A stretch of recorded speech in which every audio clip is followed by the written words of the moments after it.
80,000 voices sang the words back to him, a roar of collective belief that shook the stadium foundations.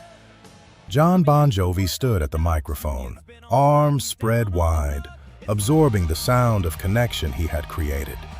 From where he stood, the crowd looked like a living organism, moving as one, feeling as one, unified by melodies he had written in solitude. They believed he understood them. They believed the songs came from strength. What they could not see was the man behind the voice, standing in the center of all that noise, feeling more alone than he had ever felt in an empty room.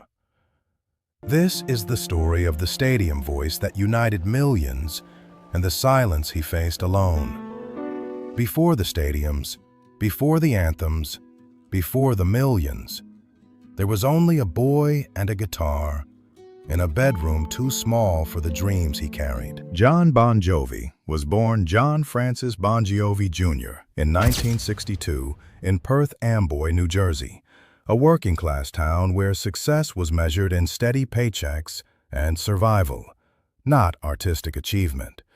His father cut hair. His mother juggled multiple jobs. The Bon Jovi family understood struggle as a daily constant, a background hum that never quite disappeared. Music was not a practical choice. It was barely a choice at all. For young John, it was an instinct, a compulsion, the only way he knew how to process the world around him. He would sit in his small bedroom for hours, teaching himself guitar through trial and error, building calluses and competence simultaneously. The walls were thin. His family could hear him practicing, the same chords repeated until they became automatic. No one told him to stop, but no one quite understood either. There was something different about John from the beginning, not just talent, though that was undeniable. It was a particular kind of hunger, a need to be heard that went beyond ordinary ambition. He was not running toward fame. He was running away from invisibility. The thought of living an ordinary life, of being one more person whose voice did not matter, whose feelings went unnoticed, terrified him in ways he could not articulate even to himself. By 15, he was already performing in local bands, playing any venue that would have him. High school gymnasiums, bowling alleys, bars that did not check his age too carefully. He studied performers the way other teenagers studied for exams, watching how they commanded attention, how they made audiences feel something. He was learning a language of connection, teaching himself to be the kind of presence people could not ignore. But even then, there was a distance. John could make people feel things, could create moments of shared emotion through music. Yet afterward, when the performance ended and the room emptied, he would sit alone with his guitar and feel the silence close in. The connection he created was real, but it was also temporary, conditional, dependent on his ability to keep performing. He would watch people leave the venue, talking and laughing with each other, having formed connections during the show that would continue beyond it. Meanwhile, John would pack up his guitar, drive home alone, and wonder why he could catalyze connection for others, but struggled to maintain it for himself. It was as if he was a translator for an emotional language he could speak fluently on stage, but barely understood in ordinary life. The early years of his career were defined by this paradox. The more John succeeded at creating connection for others, the more disconnected he felt from his own life. He formed Bon Jovi in 1983, pulling together talented musicians who shared his hunger. Richie Sambora, whose guitar could speak emotions words could not capture. Tico Torres, whose drumming provided heartbeat and structure. David Bryan, whose keyboards added emotional depth. Alec John Such, whose bass lines grounded everything. Together they were formidable. Separately, John often felt like he was performing a role even within his own band. Their first two albums struggled commercially. Radio stations were not interested. MTV barely acknowledged them. The music industry operates on a cruel binary. You are either someone who matters or someone who does not exist. Bon Jovi existed in that painful middle space, visible enough to know what success looked like, but not successful enough to claim it. Jon worked relentlessly during this period, driven by a fear that had nothing to do with poverty or failure in the conventional sense. He was afraid of remaining unheard, of all the songs inside him going unsung, of all the feelings he carried finding no outlet. Music was not just his career, it was his proof of existence. Then 1986 arrived, and everything shifted in ways Jon could not have predicted or controlled. Slippery When Wet was not supposed to be a cultural phenomenon. It was supposed to be another album, another attempt to break through. But something in the songs connected with people at a depth neither Jon nor the music industry anticipated. You Give Love a Bad Name became an instant hit. Want It Dead or Alive turned into an anthem, and Livin' on a Prayer became something else entirely, a song that transcended its origins to become a rallying cry for everyone who had ever struggled and refused to quit. The success was staggering, overwhelming, transformative. 28 million copies sold worldwide, sold-out stadium tours, magazine covers, MTV in constant rotation. Jon Bon Jovi went from struggling musician to global rock star in what felt like a compressed instant.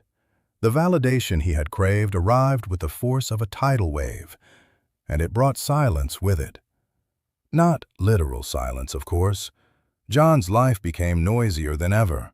Screaming fans, constant interviews, band rehearsals, tour buses, airplanes, hotels, cities bleeding into each other until geography became meaningless.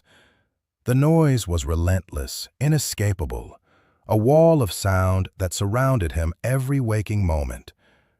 But underneath the noise was a silence Jon had not anticipated. The silence of not being known, of being recognized everywhere but understood nowhere, of having millions of people connect with his songs, while he remained fundamentally alone with the feelings that had created those songs in the first place. People saw Jon Bon Jovi, the rock star, the confident performer, the voice that could fill stadiums and make people believe in themselves. They saw the carefully constructed image, the persona that existed specifically to create connection. What they did not see, what they could not see, was Jon Bon Jovi, the human being who felt increasingly distant from the very emotions he was supposed to embody. The touring was brutal in ways Jon had not imagined, not physically, though the schedule was exhausting, but emotionally, psychologically, spiritually. Every night, Jon would walk on stage and create a moment of transcendent connection with tens of thousands of people. They would sing his words back to him. They would cry, celebrate, feel understood. He was giving them something real and valuable, helping them feel less alone. And then he would return to his hotel room at 2 a.m, and the silence would be deafening. The rooms all looked the same after a while. Generic furniture, bland artwork, windows that looked out on cities he barely saw. Jon would sit on the edge of the bed, still wearing his stage clothes, and the contrast would hit him like physical weight. 2 hours ago, 80,000 people were singing with him. Now there was nothing but the hum of the air conditioning and his own breathing. The television offered company but no connection. Room service provided food, but no communion. The phone sat silent because who could he call who would understand this particular species of loneliness? This silence was different from ordinary solitude. It was the silence of being surrounded by people all day, yet having no real conversations. The silence of being recognized everywhere, yet feeling fundamentally unknown. The silence of giving so much emotional energy to others that nothing remained for himself. Jon would lie awake in those anonymous rooms, watching unfamiliar city lights through the window, and feel like a ghost haunting his own life. This was the central paradox of Jon's life during the late 1980s. The more people he connected with through music, the more isolated he felt personally. It was not that the connections were fake, they were genuine, but they were also incomplete, limited to the 3 minutes of a song, the 2 hours of a concert. People connected with what Jon expressed, but they did not connect with Jon himself, because Jon himself was becoming harder to locate, even in his own consciousness. Fame creates a strange kind of loneliness. Jon learned this slowly, painfully. When you are famous, everyone wants something from you, but few people want to know you. Fans wanted Jon Bon Jovi to make them feel things. Journalists wanted quotes. Record executives wanted hits. Even friends and family began relating to him differently, their interactions colored by his success in ways both subtle and obvious. His relationship with Dorothea Hurley, his high school sweetheart whom he eventually married, became his lifeline during this period. She had known him before the fame, when he was just a kid with a guitar and impossible dreams. She treated him like a human being, not a commodity or a symbol. But even that relationship required work, required Jon to fight against the gravitational pull of the persona towards something more authentic and grounded. The songs kept coming, because songs were what Jon did, how he processed reality. But he began to notice something disturbing. The more emotionally distant he felt from his own life, the more powerful the songs became for other people. It was as if his increasing isolation was somehow deepening his ability to articulate universal feelings of longing and connection. He was becoming better at expressing what he could no longer fully feel. There were moments of genuine crisis. Nights when Jon would stand backstage before a show, listening to the crowd chanting his name, and feel absolutely nothing. Not nervousness, not excitement, just a kind of emotional numbness, a flatness that terrified him because it suggested something fundamental was broken inside him. How could he walk on stage and make 80,000 people feel something when he himself felt empty? The worst part was that no one around him seemed to notice. His bandmates, his crew, his management, they all saw Jon Bon Jovi performing at peak level, delivering the hits, working the crowd, creating magic night after night. They had no idea that internally, he was struggling to access the emotions he was supposed to be channeling. He had become so skilled at the technical aspects of performance that he could deliver the appearance of passion without actually feeling it. This realization was perhaps more frightening than the numbness itself. He had become a convincing simulation of himself. Jon considered stopping, taking a break, admitting he needed help. But the momentum was too strong, the machine too large. Tours were booked months in advance. Venues sold out. Hundreds of people depended on these shows for their livelihoods. How could he explain that he needed to stop because he felt too isolated while surrounded by millions of fans? It sounded absurd even in his own head, but he did it anyway, because that was what professionals do. Because walking away would mean admitting defeat, because the machine had momentum and stopping it felt impossible. Because part of him still believed that if he just kept performing, kept connecting with audiences, eventually the internal silence would resolve itself. It did not resolve itself. The turning point came not through dramatic revelation, but through gradual recognition. Jon began paying attention to what happened in the spaces between performances, in the quiet moments that punctuated the noise. He started noticing patterns in his own behavior, in the way he related to people, in the emotional strategies he had developed without realizing it. He noticed that he was performing even when he was not performing. that the persona he had created for the stage had begun leaking into his private life, making authentic interaction increasingly difficult. That he had become so good at being Jon Bon Jovi that he was losing touch with who Jon Bon Jovi actually was. During a tour stop in 1988, something happened that cracked open Jon's carefully maintained defenses. After a show, a young woman approached him during a brief backstage meet and greet. She was maybe 20 years old, nervous, barely able to speak. When she finally found words, what she said was simple but devastating. "Your music made me feel less alone. Thank you." She left immediately after, disappearing into the crowd of other fans. But her words stayed with Jon, echoing through the silence of his hotel room that night. She had felt less alone because of his music. Meanwhile, he had never felt more isolated. The paradox was complete and undeniable. This realization could have destroyed him. It could have confirmed his worst fear, that he was a fraud, creating connection he could not access himself, giving people something he did not possess.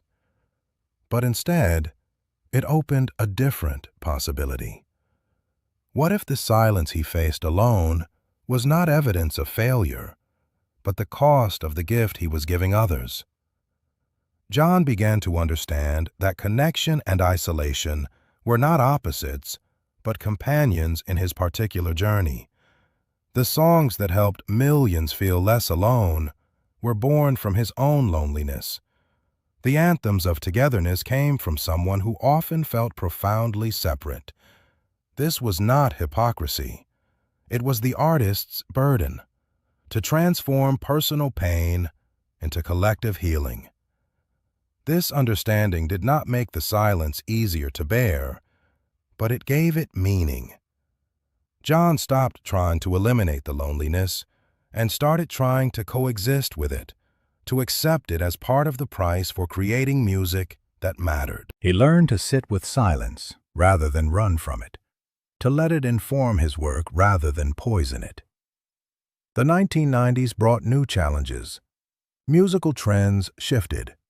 Grunge and alternative rock replaced arena anthems. Bon Jovi's commercial dominance waned. Critics who had celebrated them now dismissed them as outdated. For Jon, this period was paradoxically liberating. With less pressure to be a massive commercial success, he could explore more honest, complex creative territory. The album, These Days, reflected this shift. Released in 1995, it was darker, more introspective, less interested in delivering easy catharsis. The songs acknowledged struggle without promising simple resolution. It was not what mainstream radio wanted, but it was what Jon needed to create. And interestingly, it found an audience precisely because of its honesty, its willingness to sit with difficulty rather than transcend it. Jon also began exploring life beyond music. He pursued acting, though without the obsessive drive that had characterized his musical ambitions. He founded the Jon Bon Jovi Soul Foundation, focusing on homelessness and poverty, issues that connected directly to his working-class roots. The philanthropic work gave him a different kind of purpose, a way to create impact that did not require performance. But most importantly, he built a family life with Dorothea. They had 4 children, and Jon discovered that fatherhood provided a different kind of connection, one not dependent on performance or persona. His kids did not care about Jon Bon Jovi the rock star. They cared about having a dad who showed up, who listened, who was present. This ordinariness, this unspectacular domesticity, became increasingly precious to him. By the 2000s, Bon Jovi experienced a commercial resurgence. The album Crush produced massive hits. It's My Life introduced the band to a new generation. Jon was in his late 30s now, more comfortable with who he was, less desperate to prove anything. The performances were still powerful, but they came from a different place, less need and more offering. Yet the fundamental paradox remained. Jon could still walk on stage and create moments of collective euphoria, making strangers feel connected to each other and to something larger. And he could still return to his dressing room afterward and sit in silence, the noise of the crowd fading into memory, leaving him alone with himself. The difference now was that Jon understood this pattern not as failure, but as his particular way of moving through the world. Some people found connection easily and naturally. Jon found it through music, through performance, through the strange alchemy of transforming personal isolation into shared experience. It was not the connection most people sought, but it was the connection he had, and it mattered. As Jon aged, his voice began to show wear. The instrument that had carried him for decades started displaying limitations. High notes became harder to reach. The vocal strain from years of touring manifested in undeniable ways. For someone whose identity was so bound up in his voice, this was terrifying. If his voice failed, who was he? But Jon discovered something unexpected in this vulnerability. The audiences did not abandon him when his voice showed weakness. If anything, they loved him more for it, for his willingness to keep showing up despite obvious difficulty. The imperfection made him human, accessible, real in ways the perfect arena rocker never could be. In 2018, Bon Jovi was inducted into the Rock and Roll Hall of Fame. Jon stood on that stage, surrounded by bandmates and family, reflecting on a journey that had been stranger and harder than anything he could have imagined. In his acceptance speech, he talked about the millions of people whose lives had been touched by the music, about the incredible privilege of creating songs that mattered to so many. What he did not talk about, what he could not quite articulate even to himself, was the cost of that gift. The silence he had learned to carry, the loneliness that had been both his burden and his creative fuel, the paradox of uniting millions while remaining fundamentally alone with the mystery of his own existence. Today, Jon Bon Jovi is in his 60s. He still performs, though less frequently. He still writes songs, though they come slower now. He still experiences that strange double reality, the public connection and the private silence. But he has made peace with it, has accepted that this is simply how he moves through the world. The legacy of Bon Jovi is not just the sold-out stadiums or the millions of albums or the countless lives touched by the music. It is the emotional truth embedded in the songs, the insistence that ordinary people's struggles matter, that holding on is heroic, that community can be created even by someone who often feels separate from it. And at the center of that legacy is Jon Bon Jovi himself, the stadium voice that united millions, not despite the silence he faced alone, but because of it. The isolation was not a bug in the system, but a feature. The empty space from which the music emerged, the silence that gave the sound its resonance. The crowds still gather, the songs still resonate, the connection still happens night after night, anthem after anthem.